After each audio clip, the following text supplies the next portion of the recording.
Welcome to another episode of the Valley Film Festival at Cine Expo. We're here with another one of our illustrious alumni, Todd Theman. Todd, what year were you in? Were you 2019? I think it was 2019. Okay. I think so. So the year that we were at the alley. It's right before the pandemic, right? Okay, yeah. So it's 2019 when we were at the alley. Oh, it was awesome. And we had the film market, the little speed dating. Mm-hmm. And you were here with your feature film, Mm-hmm. Little Black Lie. Little Black Lie, yeah. That you directed and starred in. Yeah, I wrote and directed it. Okay. And co-produced with Trisha Grashaw, my producing partner. And yeah, I had a small part in the movie. A small part. About a third. There's 3 leads in the movie. The movie took so long to make. Thank God I was one of the leads. So it was one less person I had to keep calling to come back. But yeah. I mean, if you didn't show up for your own, shoots, then you would have had another kind of issue. Oh, there were days. It was my first feature, so I was very temperamental. So there were some days where I was almost didn't show up to my own shoot. But no, I was there every day diligently. I was just reading a comic today of like a boss confronting a worker. He's like, "You're late." He's like, "Yes, it took every ounce of my being, did not want to be here today. And yet here I am." And then they just walk in and ignore the boss. That's great.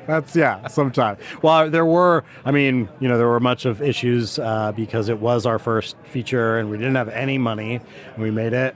And yeah, like one of the most famous stories of our movie was that we started shooting with a different lead actor, the guy who plays Jake. We started shooting with someone else. And about halfway through that day, we realized there's no way.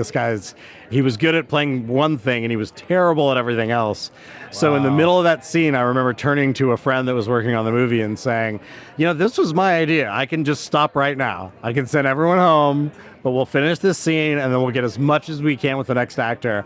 And then we move forward. And we finished it. So you pulled it back to the future. We did. And Eric Stoltz. That's exactly what we did. Actually, it wasn't 2 straight weeks.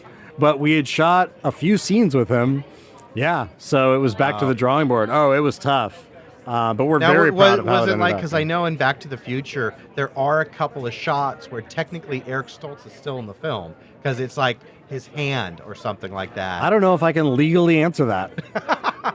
I don't know if you want to answer that. Yeah, even if you could. I don't know. I don't know how I could answer that. We did, just kind of a funny thing, we did a whole photo shoot that was really well shot. It was a wedding, kind of a relationship, and then a wedding photo shoot of the 2 main characters. And we couldn't use, those shots were unusable, although there may have been a screensaver background where they were far away where he was proposing. I'm not sure about that. And I'm not sure about maybe some scattered wedding photos on her table. I'm not sure. I could neither confirm nor deny. And you'd prefer to deny. To deny. Well, talk about your film really quickly. What's it about? And, what was kind of a quick story of getting it put together and made? Oh, wow. So the basics of the movie are a woman tells her fiancé that she was raped, setting him off at an obsessive search for her attacker. And it's called Little Black Lie. So from the log line and the title, you can kind of probably guess what it's about. And that's how it starts out. It starts out with a woman coming home, telling her husband she was raped, and then it kind of flashes back to the night before, and you find out what really happens. And then you follow the 3 main characters, the man who she said raped her, and her fiancé, who oftentimes refers to her as his wife already. He's a little obsessive. And then they're kind of best friends, the people that they confide in. And we made it as a quote-unquote zero-budget movie that ended up costing a little less than $15,000. Oh, wow. Yeah. And entire feature for $15,000. Yeah, and that includes, like, Trisha, my producing partner, working nights, tending bar so she could pay for the batteries and the food for the next day, and borrowing a little money from friends and family. And we're proud of it because we had a guy who used to run a studio, who's one of our biggest fans of the movie, tell us he thought we made it for $2.25 million. And what he meant was $2,225,000. Wow. Yeah, just I looking was at thinking $225,000 $25,000. Yeah, yeah. But no, Yeah. add a 2 and a bunch of zeros. No, it was great. And, again, because when you tell someone like that you made it for nothing, I said, oh, we made it for nothing. For him, nothing is 2 1/4. For us, it's literally nothing. Wow. Yeah, it was very exciting. I had so many great stories of the making of it. And where were we? Your screening at the Valley Film Festival. Where were we on your festival? I would say schedule? right about in the middle. Okay. Our festival run, I would say, was cut short by the pandemic. Things just changed overnight, Yeah. but we're lucky. Before we hit the Valley Film Festival, we went to Madrid, the Madrid Oh, wow. International Film Festival, and won a couple awards. I'm trying to think if she won. I'm pretty sure Stephanie Lynn may have won an award there. I won actually best the new director, like talented new Okay. director. There, it was a lot of fun. Made some friends for life there from China. My buddy Ben from China. We had a blast there. And then, there's a couple festivals we weren't able to attend. The Valley Film Festival was our favorite because we're from the Valley. Aw. Yeah, the movie was shot in the Valley, and we kind of packed the theater there. It was a lot of fun. Had a great Q&A. And then the movie went to the Milan International Film Festival in Italy. Trisha took the film there. And then we So also... you got to, before the pandemic, you got to do some traveling, Yeah. global traveling with the movie. Yeah, and then I think it ended at the Hollywood Film Festival was the last one or that might have been during the pandemic because we were already entered, but it was virtual. And I think I won Best Director there or won something. I never followed those things. Trisha has all that info. But we really did really well. And it's a very controversial movie. What's great about it is it's controversial on every side. People say things that we call it a Rorschach test because people have different characters I never thought people would like. They love some people hate them. Characters that I thought everyone would hate, people love. People have very strong opinions over the ending of the movie and whether or not the events are justified or not justified, or it's really exciting, I think the greatest compliment as an artist, especially a narrative one, is for different people to see your film through different eyes and have totally different expectations, Because otherwise, movies can feel, I'm not going to say preachy, but a movie like ours definitely has several messages. And if everyone's getting the same thing from it, maybe you haven't done your job. And I think the best art deserves to be talked about and discussed, and maybe if you did your job, even argued about. So. Well, and there should be various layers to it. My feature I've been working on, The Tragedy of Arden Rainey, which you were part of my table read on my first draft. Yeah, fantastic. Actually, my second draft, but a very early draft. We'll leave it at that. I know that my main theme, is really it's about nature versus nurture. Oh wow! Okay. But there's so much more in there, and with destinies, but even beyond that, there's complexities like who you are on the outside versus who you are on the inside, and can you change, who you are when you're on that path, and so there's a lot of different things on there. But it's if there was one thing in there, and if it was just blatant stated in the script, then it would come across preachy. It wouldn't be entertaining, But I want people to be talking about not just the themes, but the events. I want them to go, I need to go back and watch that again right now. Oh, that's the something. best. Yeah, well, we call it a going home movie, Little Black Lie, because you're watching it, and hopefully you watch and you're like, oh my God, that was a great movie at the end. But then you're driving home, maybe the next day, the next week, you're thinking about it going, oh my God, do I feel the same way about it?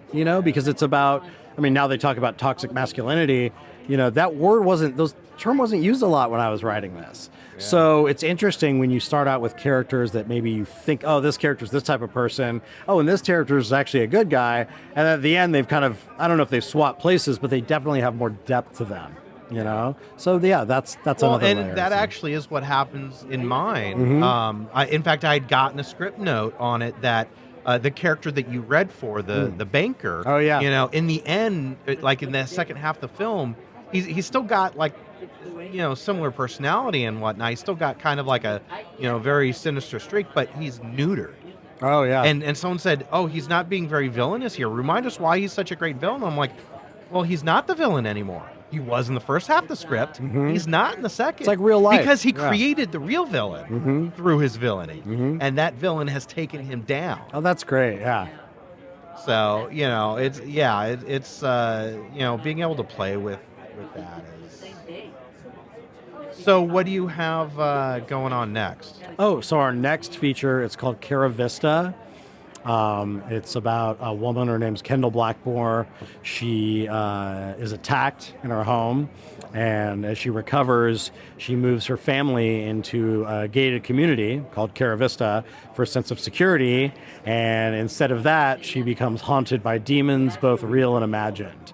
And it's a psychological horror thriller. It's about gaslighting and prescription drug abuse. And it's pretty nuts. Something I wrote. My producing partner, Trisha, is directing. Okay. It's her first full feature directing. It's a psychological horror thriller. And we're working on that right now. It's been compared to Rosemary's Baby, The Stepford Wives. It's kind of all those Are you things. going to have a budget a little higher this time? Yeah, it looks like it. I would say the minimum that it'll be, even if we did it more on the Little Black Lie range, would still be about $500,000. Okay. But we actually just spoke to a producer who's looking maybe if we want to get a little bit more name talent to get a little bit bigger. But either way, like it's just something that, we already have the effect supervisor working on it. There's one specific effect we want to get right, and we're probably not going to have millions to spend on that effect. And he's a supervisor who does like Justice League and big movies. He just happens to be a friend. So we've already started doing animatics for that to work on that. And and then Trisha's got the whole movie, a whole book put together from beginning to end. And it's exciting. It's it's the first psychological horror thriller type movie I've made or written, even though Little Black Lie has got its own psychological twists and turns. Right. So that's our next project. And then personally, my next project to direct that I'm writing right now is called Suicide by Cop. And that is a movie that I thought was going to be like a crime drama, but it turned out to be pretty hilarious. It's more of a comedy crime movie. And that's about this guy trying to plan the perfect bank robbery. And the only thing that keeps getting in the way is human nature. And it's really fun. Okay. And that one takes place in LA. So it's definitely my hometown, and I'm super excited about that. My goal is to have the first draft done by September, if I can have it done. Okay. I've been working on it for over a year.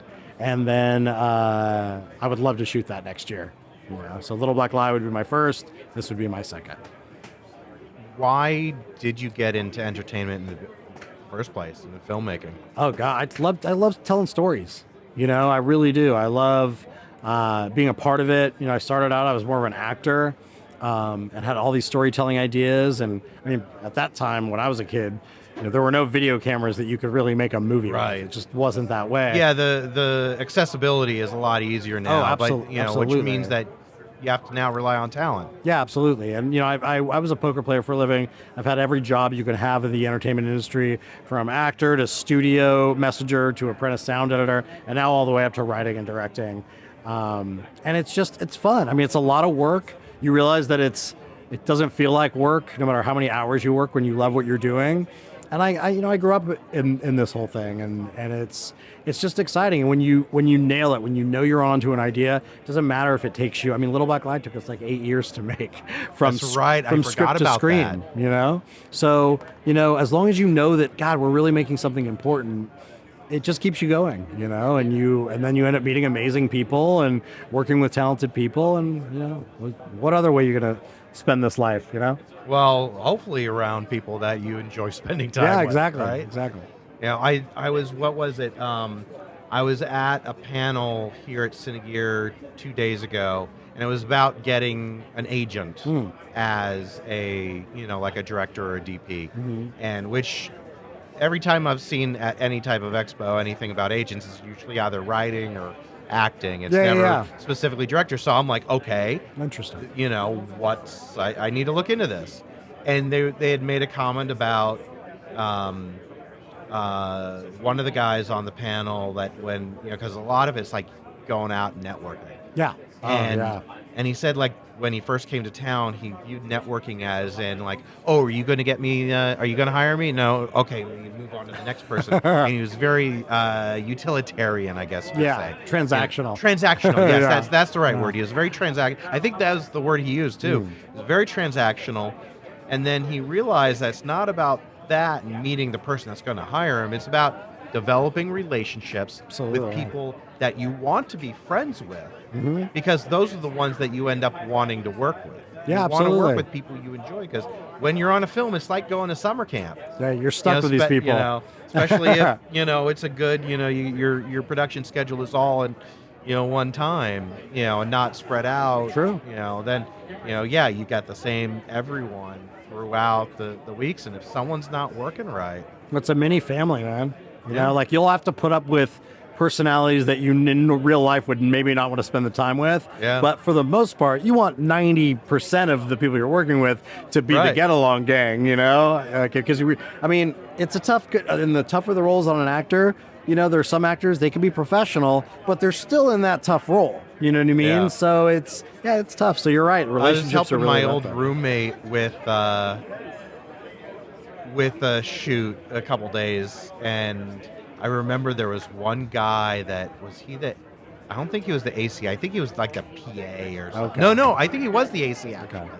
And it was lower on the totem pole, and he was flirting with the actress. Ah, And not like constantly, not where he was supposed to be when he was supposed to be. yeah, that's And we were like, one night we're like, he's not coming back tomorrow. Who can we get to replace him? And it was like not such an integral role where. yeah, exactly. So yeah, it was just this really weird thing. It's like, yeah, you don't want to be that person. Yeah. That there's a reason you're asked not to come. Yeah, you want to be friendly, just not too friendly, Right. and be where you're supposed to be.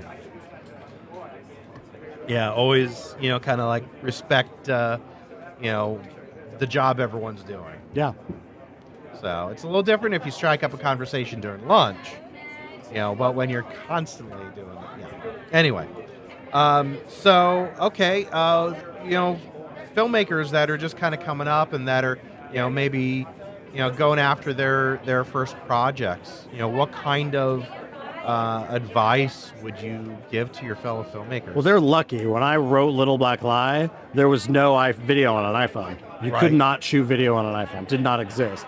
Now you have these full studios in your pocket. I mean, I'm not saying you need to edit your movie through there, use the audio through the iPhone yet, but you have 4K 24 frames. So Yeah. you have no excuse HDR. not to go shoot something. Yeah. Find in a fact, story. if you use certain apps like Filmic, you can shoot in log. Yeah, and You if you have a story to tell, start figuring out how you're going to tell the story. Use your friends, your family, whatever it is, whatever. But if you don't have a story to tell, listen around to dramas. Listen to an argument your parents had, a friend had, some confrontation you saw someone have with a teacher. Like if I'm talking about for kids, but even in college, like whatever, something you saw in your hometown, record it. And then write it up and then reshoot it. If you're a documentary filmmaker, start recording whatever. But again, you have a movie, there's no excuse anymore. If we had this, and I'm not saying Little Black Lie would have been as good if we had done this, but I'm just saying if I had this in 2010, I know for a fact I would have shot the whole thing on this. I know it, I would. I wouldn't have waited for anything. Like I said, I don't know if it would have been as good, because we had some great DPs on our movie and editing and whatever. But I'm just saying there's no excuse anymore. I mean, Panavision even has a thing now where you can rent a low cage to put the phone in and then put their lenses right on the front. Yeah, there you go. Over so that's the even a iPhone step lens. above. Yeah. Yeah, that's amazing. I didn't Yeah. even know that. That's fucking Yeah, awesome. and I know there's a couple of like anamorphic lenses out, so you could crazy. shoot, take the 16:9 Yeah. and make it 2.35. And they're only getting better, and it's not just an iPhone, it's all of them. Yeah. They're all, and that's the thing. Like they Yeah. need to get because of the market. I mean, that's I guess one good thing about capitalism is they have to keep getting better. And Right. if you're a filmmaker, they're going to keep getting cheaper too. I mean overall cheaper. The one thing that like I'm a model old on the iPhone. I've got the 12 Pro Max, and I'd gotten it for a specific reason. And then the 13 came out, and I was locked into the phone and couldn't afford to just buy the I think 13 this is a Pro Max. Yeah, outright. And it's got the killer feature of being able to record ProRes. yeah, it's amazing. And the cinematic mode. And I'm like, oh. But again, that'll be in 2 years. That'll be the cheaper phone. It's Right. insane. And it's just getting better. I mean, I'm hoping that this year with the 14, I'll be able to upgrade to that, and then I'll now have access to that, and then I, can utilize that. But even then, like, I don't have to. Yes, those would be nice to have, but what I got here is still great. I mean, the camera that we're recording this podcast with is a good camera. I've shot short films with that. I've shot vlogs with that. I've shot client videos with that. It's yes, there's a newer model out. I'd love to get it, but this is still a great camera exactly. as it is.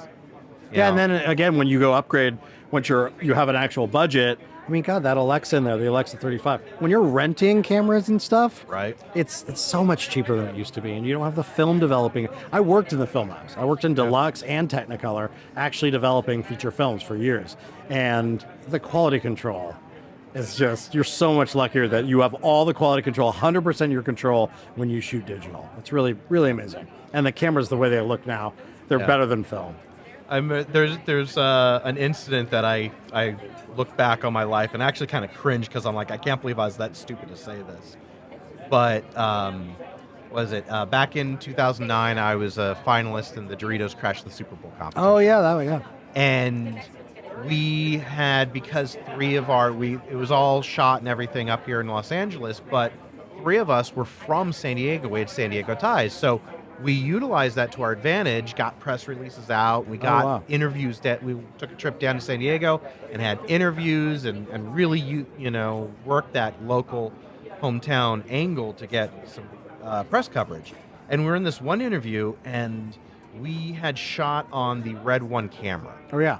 And it was when the Red One had first come out. Oh yeah, 2009. So, like, no one was working with the camera yet. Like, we were one of the first. And technically, our spot was one of the best looking of that entire year. Yeah. In fact, we know that the winner that year was it was a professional DP, and we're like, we knew that they purposely dumbed down the footage to look more homegrown. Oh, that's funny. Which is one of the reasons why we think they won, because it was also, the headline was because they beat Anheuser-Busch in the USA Today meter. So the headline was 2 nobodies from nowhere dethrone Anheuser-Busch. And that was Doritos, Frito-Lay's entire goal for doing it. But anyway, we're in this thing. I think it's a morning show interview. And I'm sitting there in my suit and fedora as I dressed at the time. And they said, "This looks phenomenal." And I said, "Well, we shot on the Red." Not acknowledging the crew. Not acknowledging the director, not acknowledging the creativity that went into it. I just completely credited this awesome camera. And I look back, and it's such a regret I have, because I'm like, I missed the boat. And I wonder how many people worked on that project, saw it, and thought that was who I was. But, I bring it up now because I thought it was all about, we shot on this great camera. Yeah. Well, back in the day, it was so hard to get that quality from a digital camera. It was brand new. Right, it was, yes. It is a big deal that you shot. Yeah. But it really, at the end of the day, was about the creativity, the idea that the director came to with, because we had done 3 spots with 3 different directors. I co-produced it, and and so that's kind of the angle we went, and they pitched us the idea. We're like, great, we love it, and then I had to find a cat that would not cost us an arm and a leg, but there was so much more to it, and so if we'd just been relying on the camera and we had a crappy idea, we would never have been a finalist. And so that's the point, is like, if you're relying on equipment, it's got to be a certain level. Yeah, most movies now, like, they all look great. Yeah. None of them look bad. It's the story, you know? And then I still have this thing about the pandemic. I feel like the acting isn't as good, the writing's not as good, especially with television. The effects aren't as good. Oh, I'm a huge Star Trek fan, and I'm Strange New Worlds is redeeming Star Trek for me. I love Strange New Worlds. But Discovery, I love Discovery because, my friend Doug Jones is on it, but the last season, the writing is horrible. Well, and then Orville, we just noticed, like, it's one of my favorite shows. I just watched the first 2 episodes, and the effects are kind of cartoony. Well, and also the second The episode, I'm writing like, sucks. this rips off like 3 different episodes of Star Trek. Yeah, like and then, Voyager and the Next Generation and Deep Space Nine. I'm like, no, Enterprise. Like they're like, oh, we're going into the Expanse, and I'm like, that was Enterprise season 3. Yeah. And then it's like, oh, there's this. I'm like, that was such and such an episode. Oh, there's this. I'm like, It's not funny anymore. No, You it's- have, like, the first episode was about a robot's suicide. Anyway, probably getting Yeah. off track, but yeah, it's ridiculous. Well, the thing I'm seeing with the last season of Discovery, though, is it's almost like they went back to Gene's original thing, which was a bad thing. Where if you look at like the first couple seasons of the Next Generation, one of the reasons they're bad was Gene's like, oh, well, there's no interpersonal conflict. Oh, And so everything was an external thing. And that's what Discovery did. Every single conflict on the last season was this galactic threat. Oh. And it wasn't, I've got a problem with you. Mhm. And so we're going to, ish it out here. And then also they'd have a problem.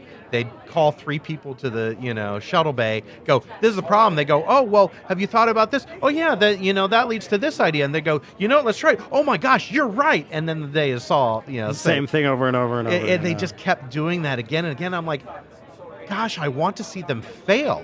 And even when they failed, it wasn't really, Yeah. it was they were going to overcome it. And I'm like, I really want to see them try something and it doesn't work and they have to struggle to find the answer. Have you seen Lower Decks? Yes. It's fun. Yeah, that's I a love that. lot of It's a fun. lot of fun, yeah. And Strange New Worlds is bringing some of that I like humor Strange New back Worlds. too. I do. And I think it being episodic instead of serialized Yeah. really is bringing, I think it's actually making it where the stories are stronger because now it's self-contained. Oh, it's and exciting, yeah. They can, tell And something. the In fact, effects are great. have you seen the last episode? Not yet. Oh, it's actually one of my favorite episodes Cool, of I'll Star check it Trek out. I'll probably watch ever. it today. Yeah. And I've got a few favorite episodes of Star Trek. So, Very cool. Anyway, we have devolved into something I completely know, it's different great. here. We'll do it again. Yeah, well, absolutely. So thank you for coming on the Of podcast. course, Aaron. And hopefully we'll be having your next film in a future VFF. Oh, that would be so much fun. And we're going to have to lobby Tracy to keep going beyond year 25. Yeah. Oh, yeah. Please. Let's do it.